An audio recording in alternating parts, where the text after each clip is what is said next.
Booyah, booyah, booyah! What's up, guys? It's your boy OD, aka OD Sports, and we're back with another video.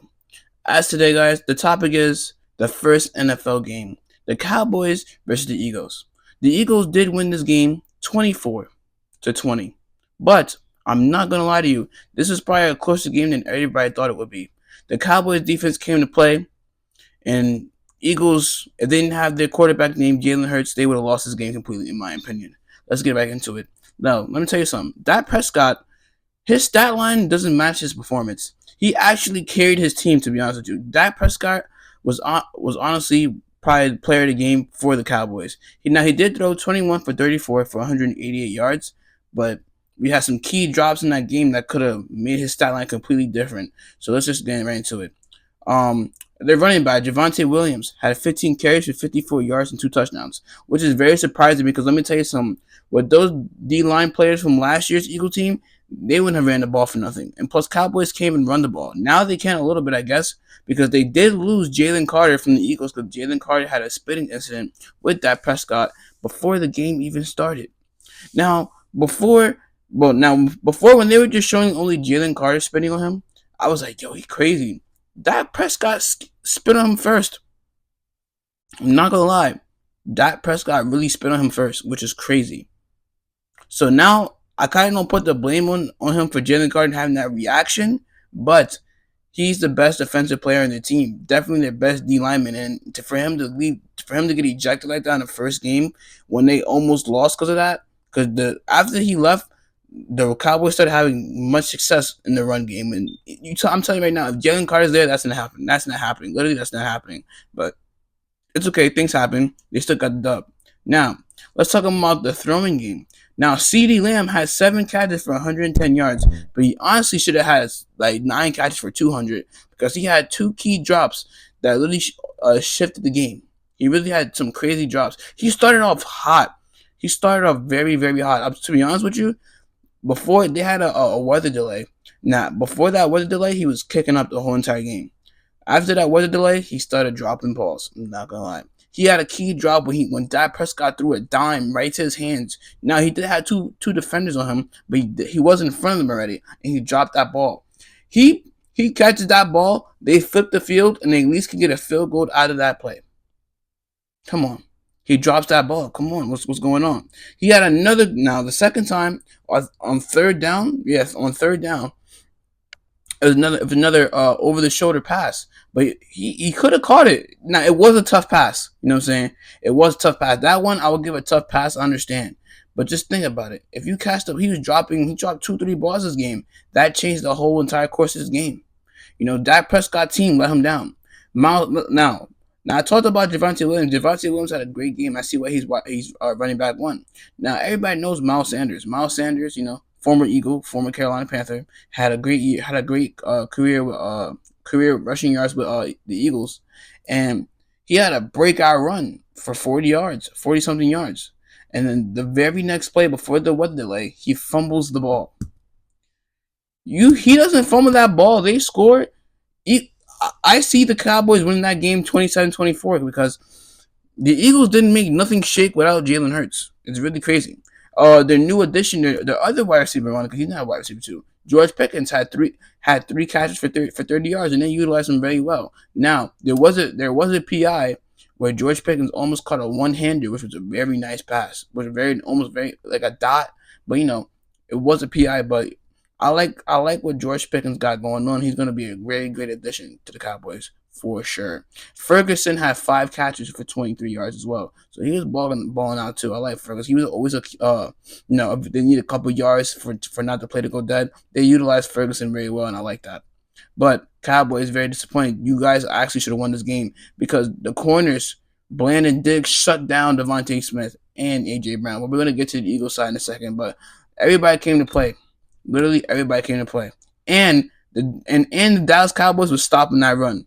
They were stopping that run. I told you guys, Kenny Clark from the Packers and the Micah Parsons trade was a beautiful, beautiful, beautiful trade for Cowboys.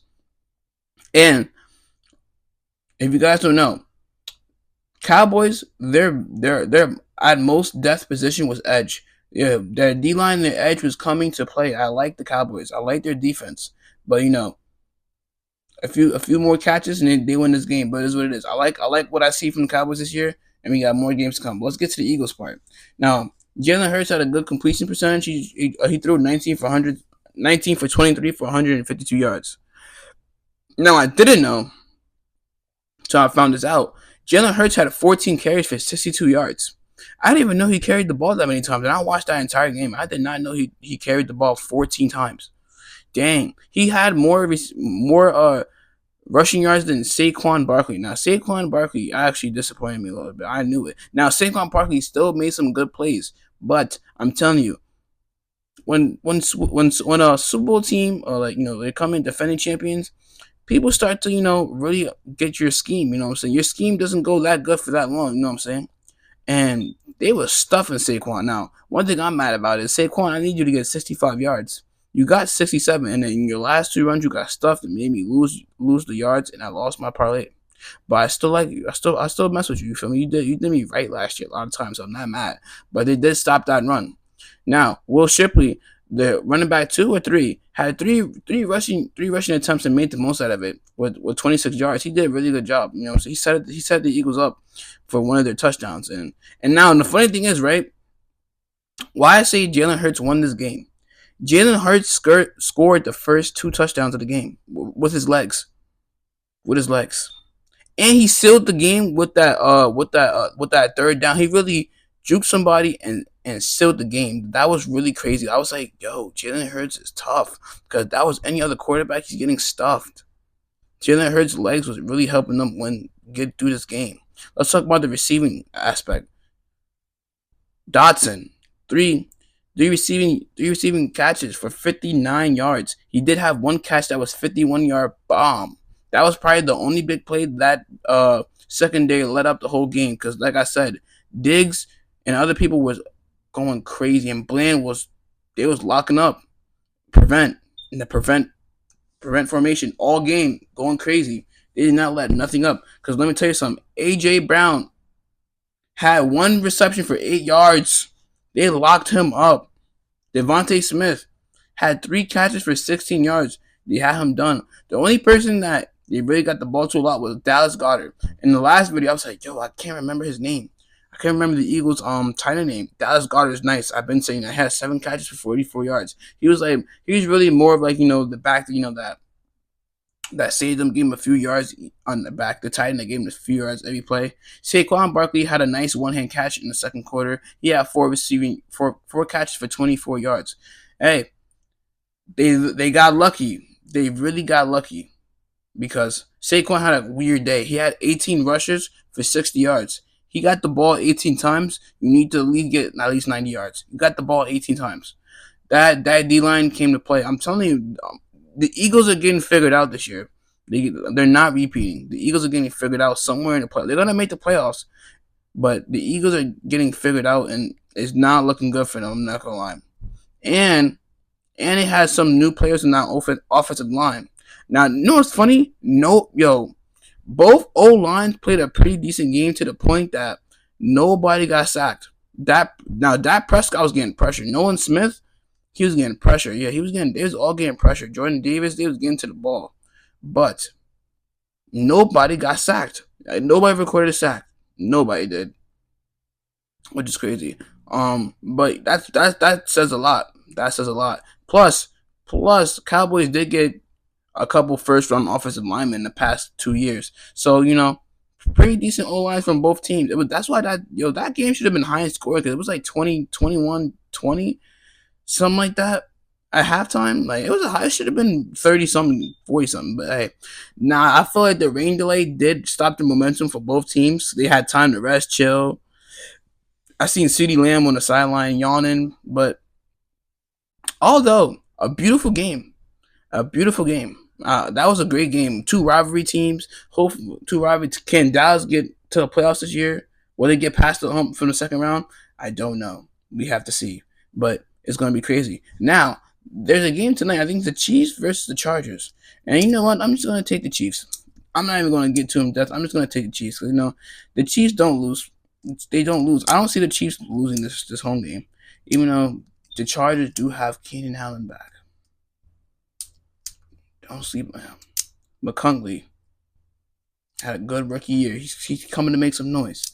But I'm just going to take the Chiefs no matter what. They don't have Rashid Rice, but I need my man Isaiah Pacheco do his thing. Big Jersey. Come do his thing. I don't know what he's going to do, but he's going to do his thing now. You know? This is what it is. But I'm going to take Chiefs that game. And we're going to get more in depth with that game tomorrow. Especially, and tomorrow, every Saturday for the NFL season, we're doing preseason prediction. I mean, pre-game predictions for every game, and we're gonna record our record every game. That's gonna be something that's crazy. It's gonna be crazy. Watch, I'm already 1-0. I'm already 1-0 because I told y'all Eagles was gonna win that game. I told y'all. I said Eagles gonna win. Cowboys gonna put up a fight, but Eagles gonna take the dub because Jalen Hurts. Now I'm not gonna lie. Everybody keeps trying to say Jalen Hurts is not top 5, top 2. Jalen Hurts is definitely top 3 in my opinion. I would dead put Patrick Mahomes, Lamar Jackson, Jalen Hurts, then Josh Allen. So, and because the only reason why I put Patrick Mahomes because Patrick Mahomes did beat Jalen Hurts the first year they went to the Super Bowl. Don't discredit that. And they came back. Now they got the ass beat the first year, this past year. But we ain't gonna even say all of that. Jalen Hurts still got his get back. But Patrick Mahomes, he's been to the playoffs. He's been to the last 5 out of 6 Super Bowls. Like, come on, who's telling him something? He's number one. Everybody's chasing Pat Mahomes, but Jalen Hurts is definitely a top 3 quarterback for sure. We can't argue that no more. Everybody keeps trying to say, "Oh, he doesn't throw." We don't care. Jalen Hurts wins games. That's the point. He gets in the win column. So stop hating on Jalen Hurts. That's what it is. Period. All right, guys. It's your boy OD Sports, aka OD, and I'm out of here, guys. Till next time. Tomorrow we lit.